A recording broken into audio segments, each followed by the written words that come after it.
સરહદી પંથકમાં ઉનાળાની સિઝનમાં સરકાર દ્વારા માઇનોર કેનાલમાં પાણી આપવાની જાહેરાતથી ખેડૂતોમાં ખુશી જોવા મળી હતી। ત્યારે ચોટીલ માઇનોર કેનાલ 5 દિવસથી તૂટેલ હાલતમાં હોવાથી તાત્કાલિક રિપેરિંગ કરી પાણી છોડવામાં આવે તેવી ખેડૂતો માંગ કરી રહ્યા છે। બનાસકાંઠા જિલ્લાના સરહદી પંથકમાં પસાર થતી કેનાલમાં પાણી છોડાતા ખેડૂતોમાં ખુશી જોવા મળી રહી છે। ત્યારે થરાદના ભરોલ ડેસ્કીમાંથી નીકળતી ચોટીલ મેઠાણા અને કોળાવા માઇનોર કેનાલમાં ભંગાણ થતા પાણી છોડવામાં આવતું નથી।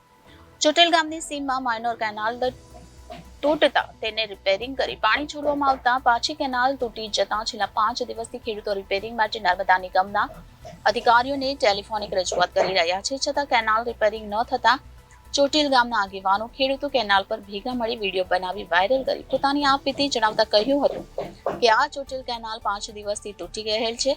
અમે અધિકારીઓને ફોન કરીએ તો ઉપાડતા નથી અને ખેડૂતોએ આક્ષેપ કર્યા હતા। વધુમાં જણાવ્યું કે ઉનાળો છે, ઘાસચારાની તંગી છે અને સરકારે પાણી આપવાની જાહેરાત કરી છે અને કેનાલ ઊંચી હોવાથી એકદમ પાણી છોડતા ઓવરફ્લો આપેલ નથી। અમે રિપેરિંગ કરવાનું કહ્યા છતાં કામગીરી કરતા નથી। ખેડૂતોએ વિડીયો બનાવી સરકાર પાસે અપેક્ષા રાખી તૂટેલ કેનાલ રિપેરિંગ કામ કરી તાત્કાલિક પાણી છોડવામાં આવે તેવી માંગ કરી હતી। બોલો। આજે અમે ચોટીલ ગામના તમામ આગેવાનો અને ખેડૂતો 5 દિવસથી આ કેનાલ ચોટીલ ભરોલ ડિસ્ટ્રીબ્યુટર તૂટી ગયેલ છે। અમે અધિકારીઓને ફોન કરો તો ઉપાડતા નથી, અમારે કોઈ જવાબ આપતા નથી અને સરકારની કોઈ પણ સિદ્ધિઓ છે એને આ લોકો ઉજાગર ન કરવા માટે કરી અને આ લોકો વારંવાર અમારા ગામ ચોટીલની ઉપેક્ષા રાખી અને અમારે ફૂટી જાય, નેર કેનાલ તૂટે, ગાબડો પડે અને કોઈ પણ થાય પણ અધિકારીઓને ક્યારે અમને જવાબ આપતા નથી।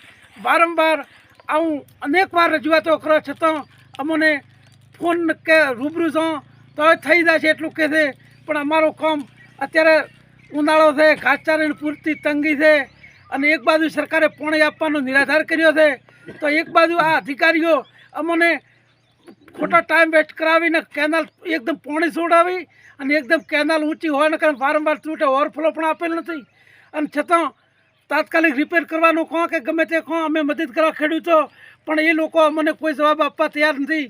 એટલે અમારી આપશ્રીને સરકારશ્રીને જાહેર વિનંતી કે આ તાત્કાલિક કરી અને અમારે થોડો ઘણો પાણીનો છેલ્લો 1-2 પાણી આપો તો અમને ઘાસચારો મળી રહે એવી અમારી નમ્ર અરજ સાંભળવા અને આ નિગમના આ ઊંઘાઈ ગયેલા અધિકારીઓને જગાડવા સરકારને અમારી નમ્ર અરજ છે।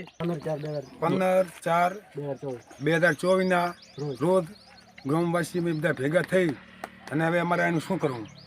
આમ તો બધી વાતો કરે ખૂબ વિકાસની, પણ વિકાસ તો થાય છે પણ થાય એનું કારણ છે કે કર્મચારી બધા બીડા છે। કર્મચારીઓને આમ પહેલાં જોઈ લો કેનાલ માટે કે અમે વિકાસ કરો તો વિકાસ કોણ કથા હોય ત્યાંથી કર્મચારીઓને ફોન કરો, ફોન ઉપાડે નહીં, રબાબ કોઈ હાલે નહીં। એના માટે અમારે કરવું શું? હું તો કહું તમામ બધાને એમ કહું છું કે તમે પેલો વિકાસવાળી વાતો તો બધા ખૂબ કરે છે, કરવામાં કોઈ બાકી રાખતા નથી પણ એમાં બેદરકારી છે સરકારની તો કહે નહીં પણ કર્મચારીઓને બેદરકારીથી ફોન ઉઠાવે નહીં, કોઈ જવાબ દે નહીં, થરાદનો તો પાછા આવો અને અમારે એના માટે શું કરવું? આની તત્કાલિક સંભાળ લઈ અને વહેલી કેનાલ સર્વિસ કરે। 2024 આ કેનાલ તૂટ્યાને ચોટીલ ભરોલ ડિસ્ટ્રીબ્યુટર ચોટીલ માઇનોર આજ 5 દિવસ થયા છે। આજ દિન સુધી અધિકારીઓને જોવા પણ આવ્યા નથી। અમે રજૂઆત કરો તો ફોન ઉપાડતા નથી અને લેખિત આપો અને ત્રણ કરતા હવે થઈ જશે એટલું કહે છે। અમારી નમ્ર અંજા અમે છેલ્લે આરે બેઠા હતા, છેલ્લી ટેલ ઉપર છે ચોટીલ, અમને 5 દાડા પાણી નમળે તો અમારે પાક સુકાઈ જાય એમ છે। જો 5 દાડા આ ટૂંક સમયમાં જો તાત્કાલિક રિપેરિંગ નહીં થાય તો મારું તમામ ચોટીલ ગામ આ ચૂંટણીનો બહિષ્કાર કરવા તમામ ખેડૂતો અમે એના માટે જે કોઈ પગલાં બરોબર છે ગાંધી ચિંધ્યા માર્ગે અને ચૂંટણીનો બહિષ્કાર કરવા માટે અમે સંમત છીએ। બોલો ભાઈ સંમત। Reporter Thanaji Rajput, Janadesh news, Banaskantha.